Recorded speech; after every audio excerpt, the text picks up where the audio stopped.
งูเขียวงูเขียว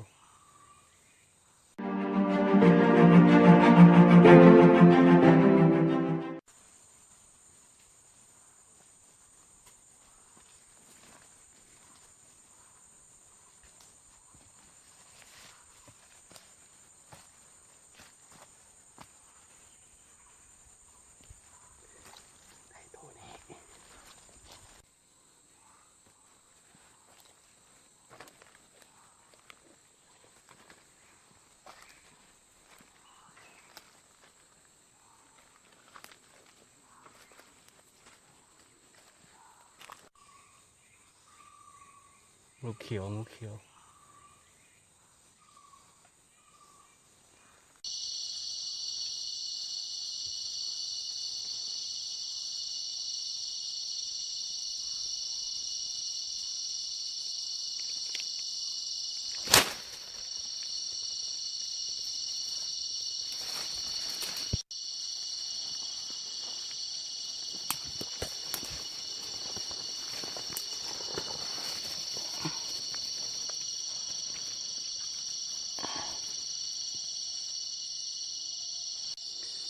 ตอนนี้เขาจะไปซอกนกเนาะนกที่เอาไม้นี่ฟาดเนาะ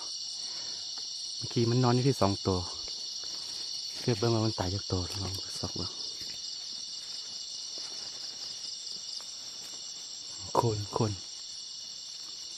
มันตกแล้วเห็นแล้วตัวนี้เละหมด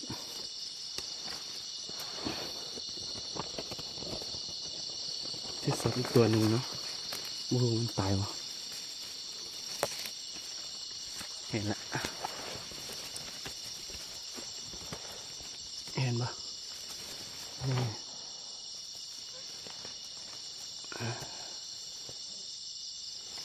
ได้2 ตัว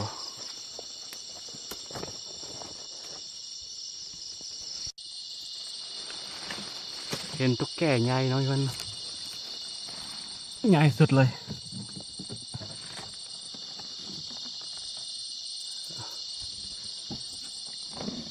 นี่ยันเขาว่าซื้อตัวนี้ใหญ่มากแต่2 ตัวอยู่นะจับไปเลี้ยงดี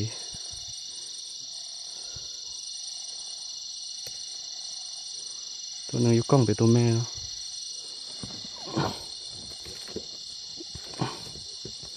ใหญ่เห็นประมาณ